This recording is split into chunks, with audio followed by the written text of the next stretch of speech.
So, you finally got yourself a professor's cube. And after staring at it for a few hours, you decided, meh, what's the worst that can happen?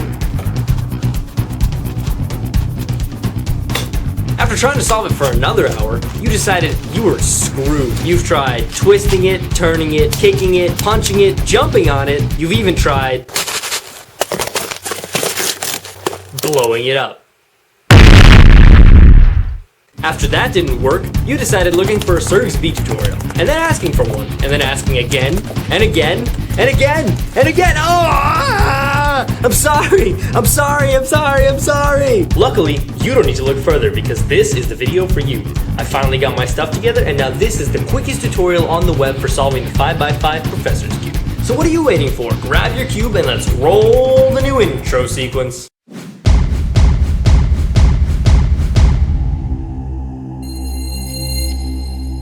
What's up, cubers? Welcome to the simplest tutorial on the 5x5 Professor's Cube. Now before we get started into learning how to actually solve this cube, I'd like to quickly make a couple of things clear about this video. First of all, this tutorial will assume knowledge of both the 3x3 and the 4x4 cubes, so feel free to check out my videos on those if you need a quick refresher. Second of all, because I assume so much knowledge, this will be a crash course on the cube. The main reason for doing this is that most of you will find that the 5x5 is pretty much like the 4x4, except for a few special kinks that I hope to be able to cover in this video.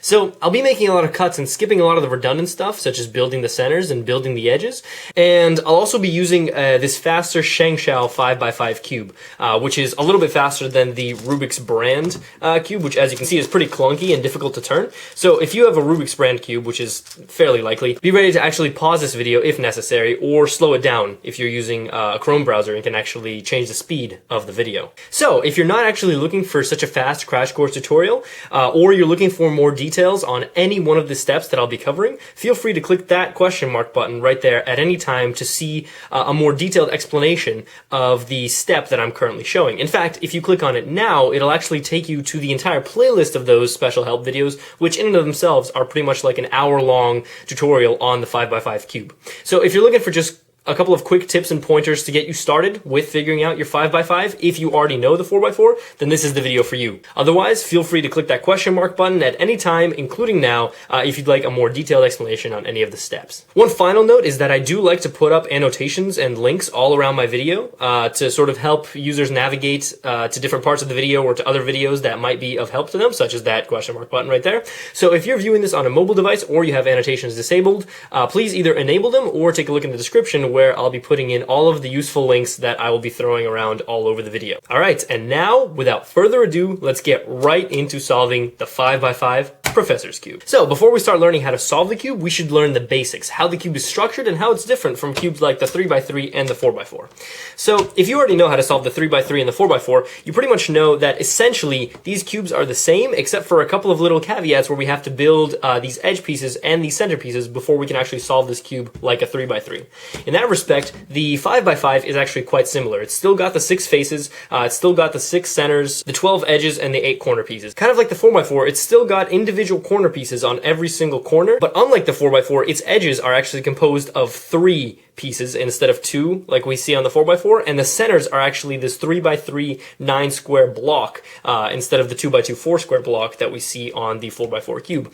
So solving these separate components is a little bit different on the 5x5 than the 4x4, but if you know how to solve this one, you pretty much already have the intuition of how to go along with this one. The 5x5 pretty much ends up being just a little bit longer and a little bit different, especially when we're putting together the center pieces. One good thing about the 5x5 though is, unlike the 4x4 where you don't really know where the centers are supposed to be since there's no fixed components, since this is an odd numbered cube, kind of like the 3x3, the centers are actually never going to move. So you don't need to remember that, you know, white is opposite yellow, or red is opposite orange, or blue is opposite green. All you have to know is that these colors will always be opposite each other, and they will be defined by these center pieces. Regardless of how the cube is mixed up, blue will always be here relative to white, and yellow will always be on this opposite side of white, etc., etc. So kind of like with the 3x3, the centers on the 5x5 are actually fixed in place. And that's it, really. If you've solved the 4x4 before, you'll know that pretty much the way we're going to proceed with solving this 5x5 is by building out these centers, building out the edges, solving any parities that we may end up with on the last layer, and then actually solving this like a 3x3 cube. So I'll throw all those steps up here, and if you want to skip to either of them at any point, feel free to click any of these annotations or the links in the description.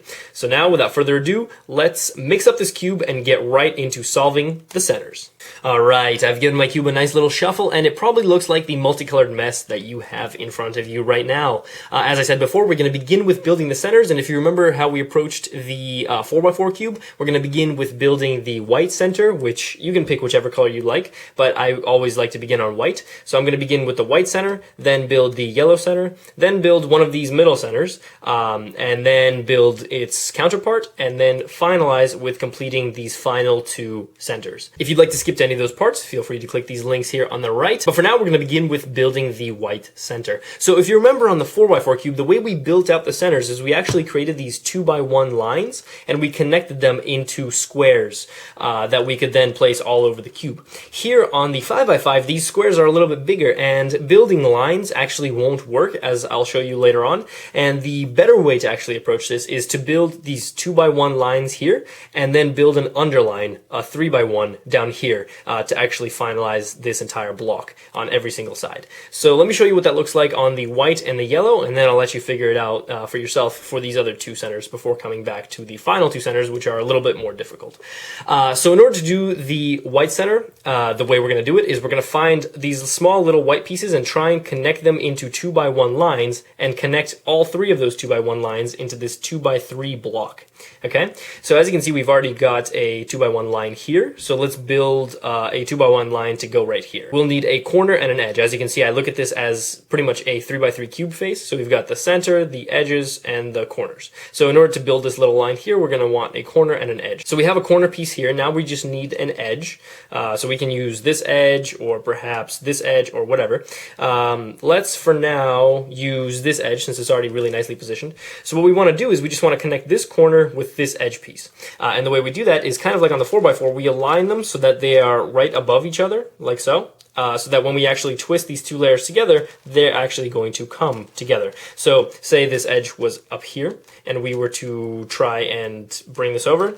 Clearly, this isn't connecting with anything. So we're going to want, if this is on our bottom right, we want this edge piece to be over here on the right side. If this was, say, I don't know, on the bottom left or something, we would want this edge piece to be over here on the left. As you can see, we're going to be connecting this edge piece with this corner piece, like that. Okay, so try and find a proper alignment for them, and also try and make it so that this 2x1 line piece doesn't actually get broken. There are certain ways, for instance, if I was to put this over here on the bottom right and take this edge piece and put it over here on the right, you know, and then I was to go to connect them, if I didn't turn this entire 3-layer mass, but decided to, say, for instance, only turn the middle layer, even though these two would get connected, this 2x1 would get broken up. So we're going to try to avoid that, and we're actually going to try to build these 2x1 lines without breaking any of the previous lines. So we take this edge, we take this corner, we connect them together. That gives us our 2x1 line, and then we can actually connect these two lines using a similar strategy. So let's align this 2x1 here on the left, for instance, and put this 2x1 here in the middle. And as you can see, by a simple move,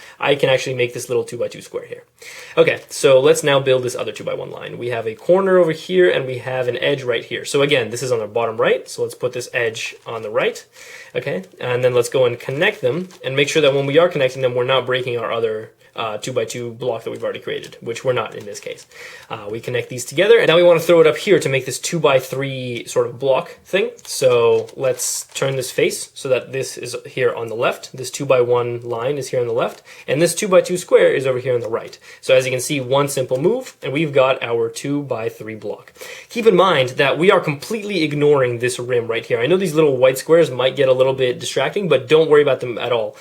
Focus entirely on these center blocks while you're building these, and that'll help you ignore a lot of these useless pieces that we're not caring about right now. For now, we're looking at only the pieces that have a single color. You see how these pieces up here have 2 colors? They're the edge pieces, or these pieces have 3 colors. We want to ignore those. We only want the single color knobs that we can then put together into this block. Anyway, so we've built our 2x3 block here. Now we want the underline. We want the 3x1 line. So we have an edge piece here, we have a corner here, and we have another corner here. So let's put the edge and the corner together first. So this edge is over here on the left, so let's take this corner and put it, say, on the bottom left. It could be on the top left as well, it doesn't really matter. So those two are there. So now let's go ahead and connect these to make a 2x1 line without breaking this 2x3 block. If, for instance, this corner had been, or this edge, for instance, had been up here, you probably want to detach it first before making any changes, because we don't want to be breaking this 2x3 square that we've already made. Okay, so this edge piece is here, this corner piece is here. Again, we're just going to connect them. We have this 2x1 line. Now we want to build the 3x1 underline. So we have our 2x1 line here. We have a corner here. Clearly, since this is on the left and it's missing a top left piece, on this face we want to make sure that this is actually in the top left. So let's actually turn it so that it's up here in the top left, and then we can go ahead and connect the two together to make our underline. And now we've got a 2x3 and a 1x3, and we can actually connect them by putting this one on the left or on the right, and putting this one on the opposite side. So here this is on the right, this is on the left. We can actually flip this over and flip this over, and it'll still work. This will be on the right, this will be on the left. All we do is we lift it up and we connect it to build the white center. So if this is pretty straightforward to you, I'm going to continue at the same pace to build the remainder of the centers. But if this is going a little bit too fast for you, or you're getting a little bit lost, feel free to click that question mark button to see this stuff in more detail. All right, now that we've finished building the white center up here, let's move on to building the yellow center down here. And let's sort of go quickly through this because it's sort of the same strategy of building these 2x1 lines and connecting them into a 2x3 block and then bringing in the underline, except for the fact that we need to use the little strategy that we learned for the 4x4 to actually throw pieces down from this middle down into the bottom. So say, for instance, I want to throw down this corner piece from here down into here. What I'll do is I'll throw it down, move it out of the range of motion, and reverse what I just did. That way this corner piece ends up down here in the bottom layer, and this 3x3 white block is not broken. This is sort of the exact same strategy that we used for the 4x4 cube for throwing things down from the middle to the bottom layer. So if you need to refresh on that, feel free to click that question mark or go to my 4x4 tutorial. Okay, one more thing I want to mention is that because these centers are stationary, when we build up our 2x1 blocks, we want to begin with this centerpiece. I sort of got lucky here, but let's, for instance, pretend that this wasn't here. And let's see, move this out of the range of motion and bring this back down. Okay, so let's pretend we just had this single centerpiece down here. Our 3x3 block is built up here, and we want to make these three lines. We want to begin with the centerpiece. We want to find an edge piece that will actually go right here and build our 2x1 line, because we will not be able to really manipulate this later on if we build these wings first. We want to build this center pillar first. So let's find an edge piece, for instance, this one. Let's just turn it to the side, like so, and then we can bring it down, move it out of the range of motion, and lift this back up, and that way we've built our 2x1 line right in the middle and not broken our 3x3 line up here. Okay, so now here in the middle layer, let's build up another 2x1 block. So we've got this edge here on the left, we've got this corner here on the left. Let's connect them to make a little line, and then let's connect this line with this center line here. So we're going to have to flip the center line over so that these two actually align, and then as you can see, all we have to do is just make that one simple move it out of the range of motion, and reverse. And that way we've got our 2x2 block with this 3x3 white block intact. So let's build another 2x1 line and complete this picture. So we've already got one built for us here. So let's just line these up. So we've got a 2x2 and a 2x1. We can connect them. And as you can see, this is the beauty of making these 2x1 lines, is that we can't actually, flip this way or flip this way, because once we reverse, we're actually going to break what we built here. But we do have an out. This little underline that we've kept here, the reason we've kept it here is so that we can actually lift this back up without actually ruining this 2x3 block here. It's pretty convenient. So now let's build the underline up here. We've already got the 2x1 block. Now we just need to throw in the corner. So here's the corner piece. Let's put that in the bottom left. And let's put these lines up here on the left side. And that way, when we go to connect them, this bottom left is going to connect with these two things on the left. And as you can see, we will actually end up with a single yellow line running up and down. And now, just like with the 4x4, we can't actually go ahead and put this yellow line right into this empty slot, because what will happen is once we move it out of the range of motion and reverse what we just did, it's going to break up this bottom piece while preserving the white piece. So what we actually have to do is we have to line up two yellow lines like this. So we have to line this yellow line that we just built above this yellow line that's been built before, bring this down, move it out of the range of motion, and when we lift it up, as you can see, this yellow line that we pushed away comes back up, rebuilds the 3x3 center, and maintains this white center up here. So there you have it. That's the strategy of building the opposite center on the 5x5 cube. For the next step, as you know if you've solved the 4x4 before, is we want to build 2 of these centerpieces using the same sort of strategy. So in the interest of time, I'm actually going to cut away with this, but I think I'm actually going to end up building a blue center here. All right, so there's the blue center that I promised you guys, and now we will need to build either here on the orange side or here on the red side. I think I'm going to build here on the red side. And the idea here is going to be very similar to the yellow piece. So when we build this red center, we want to make sure we just don't ruin this blue center in the same sort of strategy that we did for this yellow and white. Again, I'm going to skip this over, but just make sure that if you don't understand this, check out the video of me solving this step by step in the additional help video. All right, so there you have it. I have now completed the white, the yellow, the blue, and the red centers on my professor's cube. Please make sure that if you're not at this stage right now, pause the video and actually get to this stage. And if you're having trouble, check out my additional help video. But if you've already also completed your 4 centers, we can move on to these final 2 centers. So this is possibly the trickiest part and the part that I'm going to spend the most time on because it's so different from the approach of the 4x4 cube. On the 5x5, this is actually quite a challenging task to actually align these 2 centers and make sure that this becomes completely green and this becomes completely orange without messing up any of the other colors.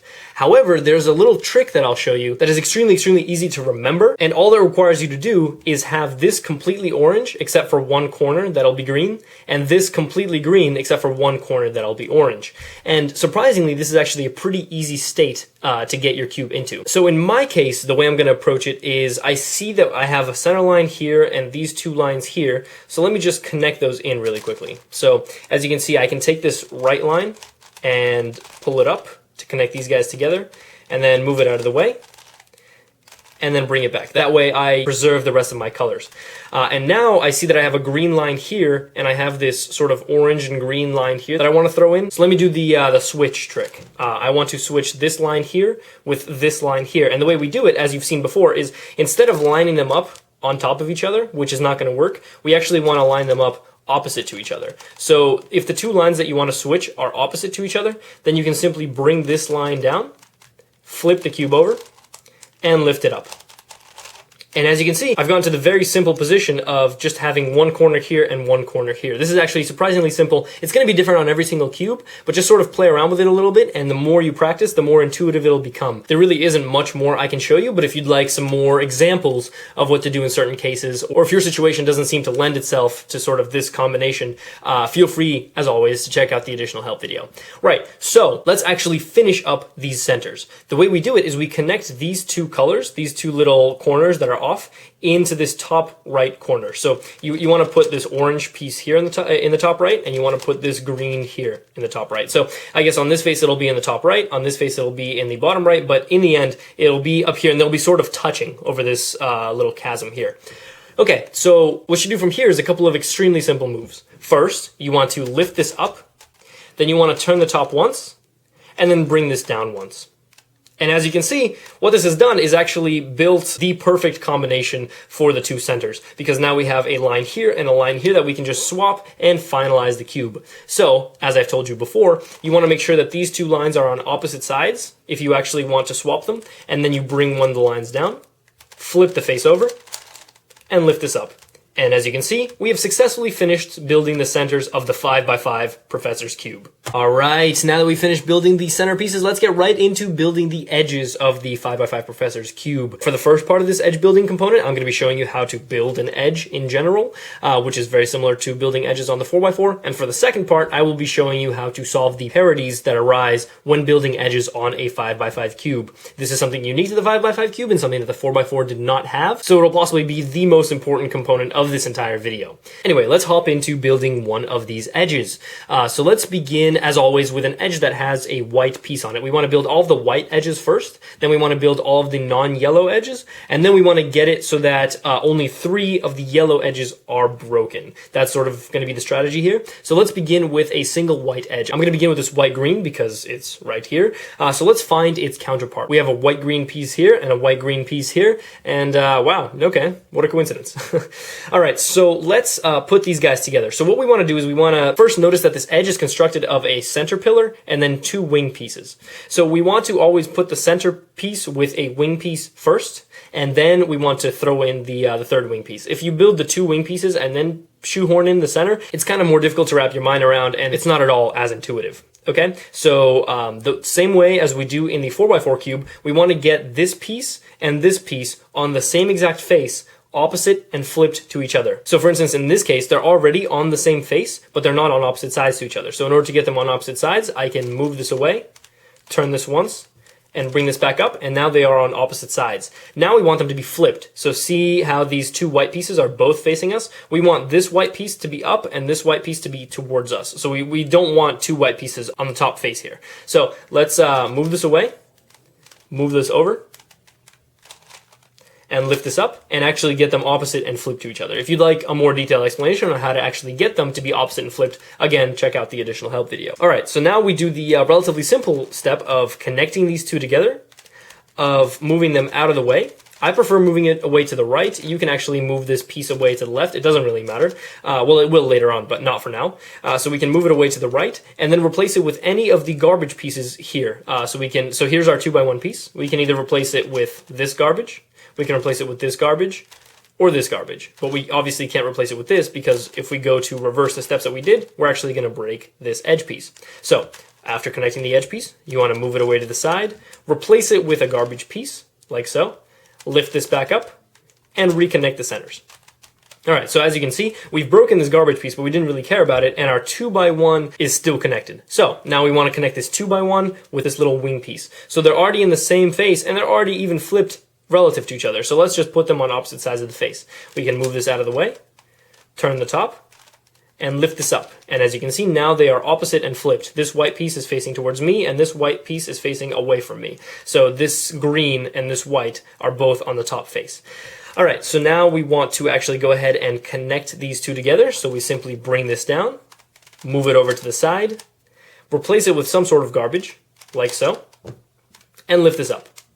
One important thing that you'll have to keep in mind as you're building these edges over and over and over again all over the cube is to make sure that you do replace it with garbage. So keep building these edges and make sure you've built all of them up except for all of the yellow ones. So build everything that's non-yellow, all 4 of the ones here on the white side, and then all 4 of the ones here on the non-yellow sides. All right, so I've successfully completed every single one of my edges. As I mentioned to you guys just a second ago, there were a couple of different spots where I sort of seemed to run out of garbage pieces on the right side, so I had to swap over to the left side, or I had to actually use that little trick to move garbage into the right place to actually replace it with. So as you guys are building these edges, keep that in mind, and again, if you get stuck on a specific situation, hopefully my additional help videos will be able to help you out. One important thing to note is that from now on, an edge is going to be considered fully constructed when all 3 of its cubies are all connected, regardless of orientation. So if we had a yellow, blue, yellow, blue, blue, yellow, this would still be a connected edge. This is because the parities on the 5x5 manifest themselves only in these edge pieces where the cubies are flipped. And I'll be showing you a couple of algorithms after we complete this to actually fix those parities. So for now, you want to try and build these edges out just like you would on the 4x4 without concerning yourself with the actual orientation of the cubies. So in this case, as you can see, I've got 4 edges broken, and you can have anywhere from 0 to 4 yellow edges broken once you get to this stage. So in my case, I'm just going to begin by building this orange-yellow edge piece. So I'm going to take this orange-yellow wing piece, put it up here, and lift it up to actually make it opposite and flipped. And then what I want to do is I want to connect this in and replace it with garbage. Now, as you can see in this case, I have some pieces already built. I have this 2x1 blue-yellow piece built. I have this 2x1 red piece built, and I probably don't want to ruin them. So when I go to actually connect this piece in here and I replace it with some garbage like this, I want to make sure that the garbage that I'm replacing is actually garbage. So if I do this, for instance, as you can see, this is not garbage. By reconnecting the centers, I'm actually going to be breaking this 2x1 red-yellow piece, which is not something that I want to do. So let's actually backtrack on this one really quickly and go back here and make sure that the garbage we're actually using is correctly orientated. So as you can see, with this blue-yellow piece that we actually don't care about being at the top, this doesn't really work. So let's make sure this blue-yellow piece is over here on the bottom. The way we can do that is by bringing this down turning the top, and bringing this over. Okay? Just a very natural sort of flip over, kind of like we do when we align the edges. So if I want to flip this over, I want to bring it down, move this over, and lift this up. And then as you can see, now our blue-yellow is actually here on the bottom. So as you can see, when I go to connect this here, this is actually going to be used correctly as garbage. So when I bring this down, I want to make sure that I have access to this garbage, so I'll move it up here really quickly. Okay, so let's take this 3x1 that we just created with the yellow oranges, move it down, place this garbage in, and lift it up. And as you can see, this garbage will now work correctly. And this has actually constructed one of our edges for us. So we've actually got 2 edges constructed for us. This is just in my case. It doesn't necessarily have to happen in your case, but since it has happened, I'm not going to complain. Okay, so if you have just 2 pieces left and they've both got a 2x1 already built, it's a pretty sure sign that you're going to run into a parity. So the only way the situation is possible is if this piece is actually supposed to be right here. If we try to connect these guys, what are we going to use as garbage? Whatever we use as garbage, for instance, this red-yellow, right? If we try to use that as garbage and reconnect these centers, what's going to happen is we're going to be in the same exact situation except with red, yellow, and blue, yellow instead of green, yellow, and blue, yellow, okay? So regardless of what you do, there's no way you can actually fill this edge without breaking another one and causing this exact same issue to happen. So what this actually means is that this piece actually has to go right in here. So this red-yellow piece has to go right in here. So let's actually do that. Let's make them so that they are opposite and flipped, like this. But in this case, since we're placing this in here and there's clearly going to be some sort of parity going on, they don't need to be flipped. And let's use this green yellow as garbage for us. So we're going to place this in. Clearly this is wrong because they're flipped, but clearly we have a parity on our hands. So in this case, in my situation, I'm actually not going to worry about these guys being flipped incorrectly. Like I said, all I care about is these 3 all being red and yellow, and the rest will follow. So once I've connected, I can move this over to the left, bring down this left side, lift this up, and reconnect the blues. All right, so now I've got 3 broken edges. I've got this red yellow, this green yellow, and this blue yellow, and we can actually use the same strategy that we used for the 4x4 to build these ones out. And if you remember how to do that, you essentially want to pick one of these colors. I'm going to go with green since it's already set up for me. And you want to place them opposite and flip to each other. And then you want to take a look at this color right here, so this is blue-yellow, and take its opposite piece, so take the final blue-yellow wing piece here, and make sure that it's actually perpendicular and not flipped to this 2x1 yellow piece here. So let me show you what I mean. So I've got this 2x1 green line here, and I've got this little wing piece over here that's opposite and flipped. And I've got this 2x1 blue piece here right next to the wing, and its counterpart is right here. It is in fact perpendicular, but I want it to also be not flipped. I want this yellow to be up here. So let's do that sort of flipping technique that I was just showing you. You want to bring this down, move this over, and lift this up. In that way, as you can see, this wing piece is actually perpendicular but not flipped relative to this 2x1. And the magic here is the same magic that happens with the 4x4. What happens when we go to actually build this 3x1 yellow and green edge piece is that once it's built, we can move it over to the side, bring this down, bring this over, and lift it up. And as you can see, what happens is we've actually built this blue-yellow piece and this green-yellow piece that we were trying to build, and all we're left with is this flipped-over red-yellow piece. So at some point, you will either have all of the edges completed, or you will have 1 or 2 edges that are flipped like this, in which case you have a parity and you need to solve that parity using an algorithm. So if you've successfully built up all of your edges, feel free to actually skip this next portion by clicking right here. And if not, let me explain to you really quickly how to take care of the parities for both of these situations where either 1 or 2 of these edges are flipped. All right, so if you get a parity like this on the 5x5, what you have to realize is it's the exact same parity that you get on the 4x4 when the edge is flipped. As you can see, if we ignore this middle piece, what you'll notice is that the 2 wings are both just flipped over, kind of like the 2 wings get flipped over on the 4x4. So in order to solve a parity like this, where the middle piece is flipped and the 2 pieces on the sides are not, we simply have to follow the exact same procedure as we do for the 4x4, except where on the 4x4 we use the right and left inner wedges. On the 5x5 we're going to use this right and this left middle wedges. So if you already know this algorithm in detail, this should be a piece of cake for you. And if you don't, I'll give you a quick refresher here and a much slower, more detailed explanation about how to actually do it and how to actually memorize this algorithm over in the additional help component. Okay, so let's begin.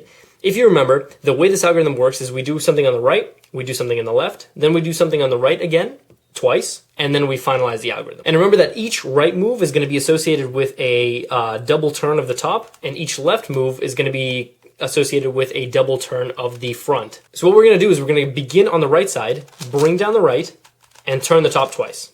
Okay, that's the very first move, is we just bring down the right wedge, and we turn the top twice because the top is associated with the right. Now that we've done this thing on the right side, let's move on to the left. We bring down the left wedge, and since the left is associated with the front turn, we're going to turn the front twice. So we've moved down the right, we've turned the top twice, we move down the left, and we turn the front twice. Cool? Great. Now what we're going to do is we're going to reverse what we just did. So we're going to lift up the left. Since we just brought the left down, we're actually going to lift up this left wedge. And once we do this, we're going to turn the front twice again. As per usual, every time we make a left move, we're going to make a front turn. All right, now we go back to the right side. And here on the right side, we're actually going to turn the right twice down, like so.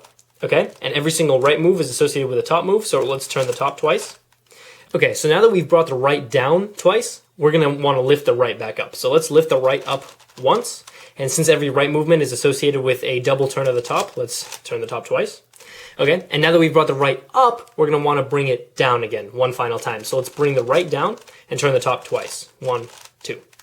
All right, so now we finished all the left and right movements, and now it's the finalizing touches that we need to put on it. And as you can see, we'll have a single line here and a single line here. We'll have an orange in the field of red, or a green in the field of blue, some color in the field of its opposite color, and up here we'll have some color in the field of its opposite color as well. So we want to line these two lines up by doing a double front move, like so. And then what we want to do is we want to turn this right wedge so that the colors are associated with their appropriate centers. So as you can see, we've rebuilt the centers here. Okay, and once we've done that, we're done. As you can see, the red-yellow edge right here that used to be flipped is actually back to normal. So the algorithm that we use for the 5x5, even though the edge doesn't look the same, is the exact same one that we use for the 4x4, which makes it extremely, extremely easy. Now, I know that was a little bit fast, so as always, please watch the additional help video where I go over this in a little bit more detail, a little bit more slowly, and sort of reiterate on why we do certain things. But once you've got all of this done, you're done. I mean, after the edge parity, the 5x5 can't actually have any corner parities, unlike the 4x4, because of the immovable centers. And so the corners are actually going to put themselves in the right place. So all you have to do now is just solve this like a 3x3, and the cube is done. And that's it. You should now be holding a fully solved 5x5 Professor's Cube in your hands. Pat yourself on the back, go show it off to your friends, and then mix it up and try it again. Keep solving it until you get faster and faster and faster. One piece of advice that I can give you is to not use the Rubik's brand cube, especially if you're trying to get faster at cubing, and take a look at this ShengShou 5x5, which is actually fairly cost effective and pretty decent cube. If you're bored of the 5x5, feel free to go take a look at some of my other videos where I show you how to solve the 3x3 and 4x4, and show you a couple of cool patterns on the 3x3, and keep your eye out for future videos where I'll be showing you how to do patterns on the 4x4, the 5x5, and where I show you cool advanced methodologies for solving the 3x3 cube and cutting your times down significantly. Anyway, thanks again for watching, and happy cubing!